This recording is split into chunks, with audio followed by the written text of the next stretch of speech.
Hello, guys. Good day. This is Anna of Reinforce McLove, your fellow positive reinforcer. Today, we are going to talk about how to eat healthy without the need for a diet.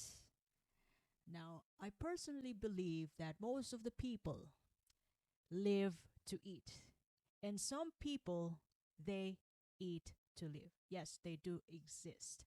Otherwise, food is life. Whatever thing that we do each day in all sorts of situation, in some point we need to eat. Now here comes dieting. Dieting came along because it seems like we're not minding our choices of food. Now, when we think about dieting, it's kind of a harsh thing to do because our choices now become restricted. It means we have limited choices now, even though we do love to eat all sorts of food. It makes us feel alive because we live to eat. Now, today, I am going to give you 10 tips on how to eat healthy without even thinking about diets. Now, talking about healthy eating, what I'm trying to say is the very first thing that you can do about this is prioritize whole foods. That is number one because these whole foods will give us energy in all walks of life. Now, what are whole foods? Whole foods mean fruits and vegetables, whole grains, and meat. My favorite meat. I'm sorry, I'm not a vegetarian, but I do love cooking meaty foods. Now, whole foods packed with nutrients that your body needs to function at its best is what you basically need. Unlike processed foods, which can be high in unhealthy fats, sugars, and empty calories, whole foods provide you with essential vitamins, minerals, fibers, and healthy fats, as well as protein. For example, instead of grabbing a sugary cereal in the morning, you might want to consider taking a bowl of oatmeal topped with fresh berries and sprinkle of nuts. So whichever nuts you prefer.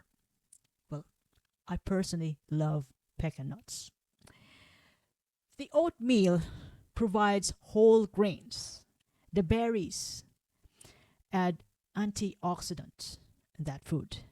Plus, the nuts offer healthy fats and protein. When you eat this food in the morning, this will fuel you, give you warm up, get you ready to face the day with all stress, that you might gonna encounter along the way. The second thing that you can do is eat mindfully. Now, what I'm trying to say about mindful eating is that you have to be present during meals, paying attention to the flavors, the textures, and your body's hunger signal. It also applies to, how you feel about eating the certain food. Thinking about the effect of this particular food after you consume them. Like, for example, I am a lactose intolerant person, but I can still manage eating ice cream, drinking milk, and eat some dairy products. It has a minimal side effects in me. But I have noticed that, for the last 3 months, I do love hot chocolate drinks. I add up loads of milk in my hot chocolate, which is delicious. But then, I drink hot chocolate twice a day. But then every after I drink hot chocolate, I feel full, I feel heavy. And I go beyond my personal standard of, I got a personal standard for my own weight, which is 50 to 51 kilos. But for the last 3 months, after consuming milk almost every day, plus a small slice of cake every time I drink hot chocolate.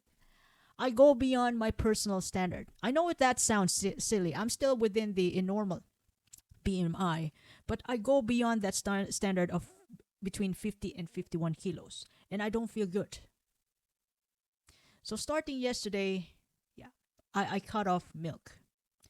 I still do drink hot chocolate, but this time without milk. I cut off the cake. I replace it with banana or apple plus nuts, pecan nuts. That's one of my favorite. So that's what I'm talking about. Eating mindfully. Being sensitive about your body. After you consume a certain food. It's also important to limit sweetened drinks. Sweetened drinks, salty foods, saturated fats, processed red, processed red meat. Yeah, there's some processed red meat. Or the so-called trans fats.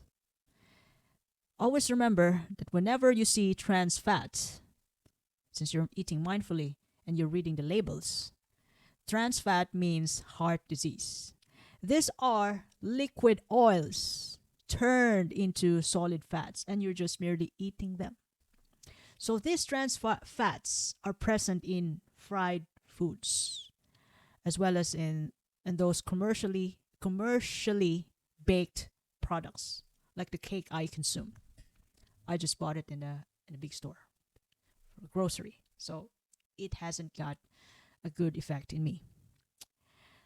You might want to consider limiting the so-called full-fat dairy products like milk, especially when you are into a low glycemic diet.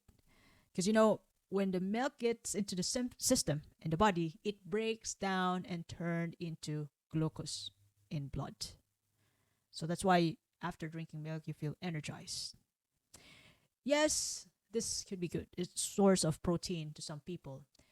And, to some people, this could be bad. Milk could be bad. And there are also other types of milk you might want to try along the way on your journey of healthy eating. So you have choices. It means you're not limited. You're not restricted. The next thing you can do, which is number 3, is balance your plate. Ensure a variety of nutrients, which must be present on your plate each meal.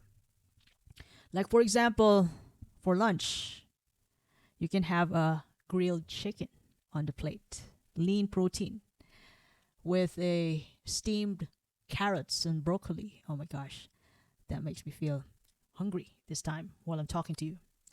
You can also add up a small portion of quinoa, which is a whole grain. Now, this combination provides you with protein for muscle repair, fiber for digestion, and complex carbohydrates for energy. This style or approach of balancing your plate supports a sustained energy levels and prevents, nutrients deficiencies in you. Like, for example, you've noticed that, for some women, they've noticed that they have iron deficiency. So try to incorporate foods with high iron in each of your meal or a majority of your meal. High iron foods. Number 4 is, be smart in picking your snacks. Pick healthy snacks.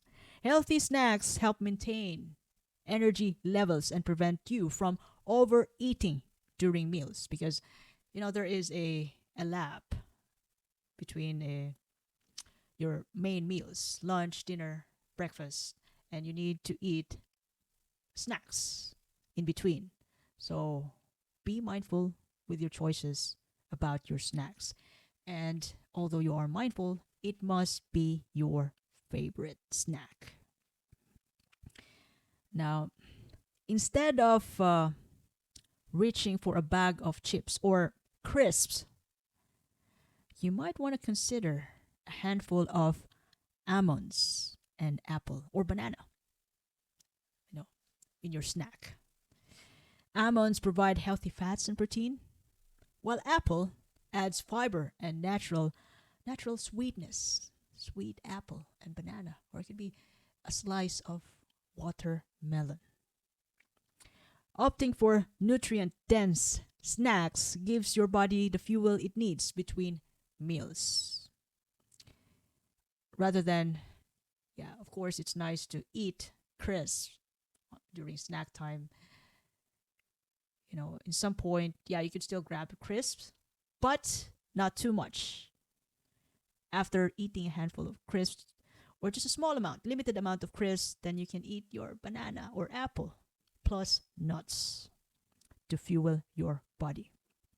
Number 5 is it's important to keep your body hydrated. Stay hydrated.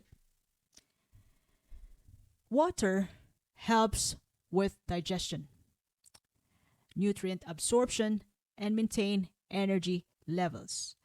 There are times that we feel like we are hungry, but the truth is we are just thirsty. We feel that there's something missing in our life, in our tummy this time. But when we drink water and our tummy is full, we forget about the crisps, the chips, the bag of chips. We forget about them. It means that we are just thirsty. We aren't hungry. Number 6. Now this tip is quite cost effective. You might want to consider cooking at home. So cooking at home allows you to control what goes into your meals, making it easier to choose healthier ingredients and avoid excess sugar, salt, and unhealthy fats. Now, number 7 is listen to your body. What I'm trying to say about this is that your body can naturally regulate food intake based on its need. Now, you can avoid overeating and develop a healthier relationship with food by paying attention to your hunger and fullness cues. When you feel full, even though there's still some foods on your plate, it's way better to stop. But there are instances when the food is really delicious though. You want to consume all of it and then add another one. Always remember that our body has signals when it's hungry and when it's full. So it's important to pay attention and keep your tolerance at the normal level. Because once you eat a lot, when you overeat, your capacity will also increase. So it will require you more foods to eat the next time around, and then more food the next time around, until you become unnoticingly, you become bigger and bigger each time. Number 8 is incorporate movement, physical activities with your healthy eating journey. Regular physical activity complements healthy eating by helping maintain a healthy weight, improve your mood. When you feel sad, you want to eat a lot. So exercise can save you from your negative mood and overeating.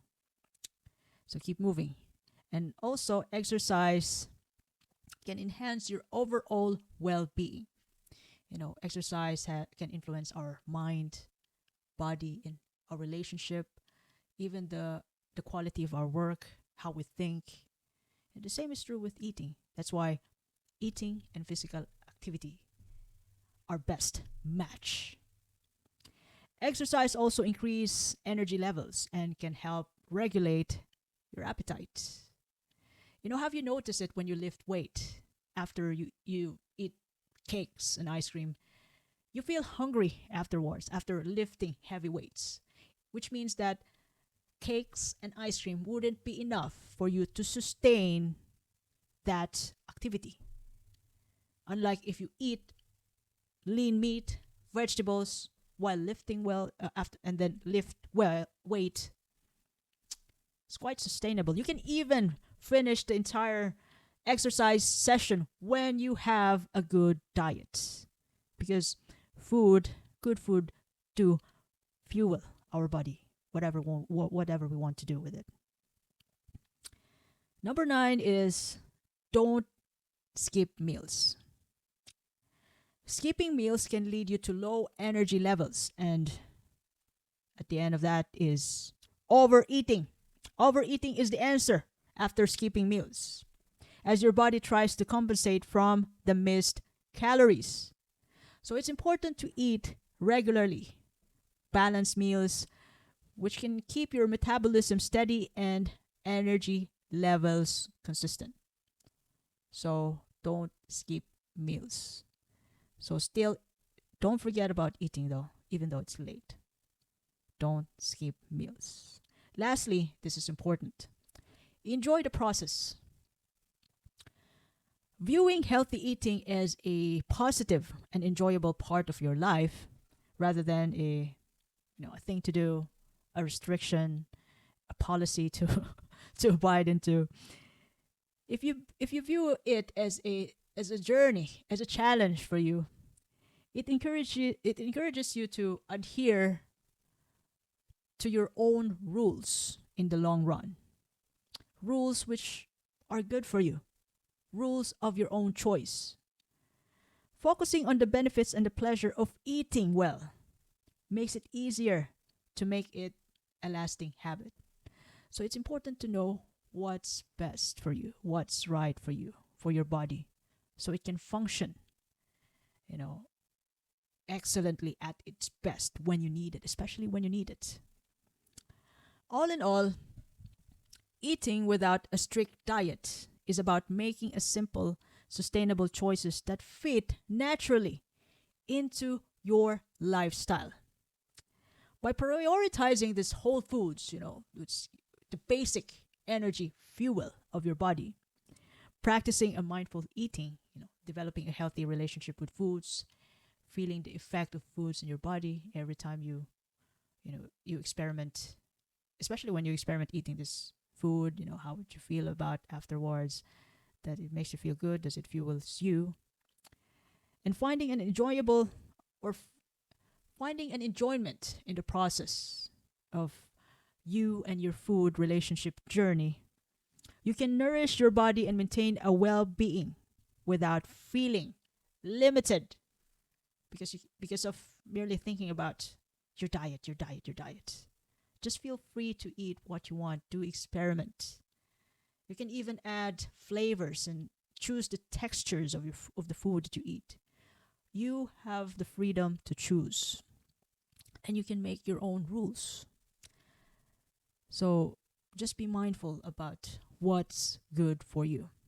It's not about perfection, but balance and listening to your body's needs.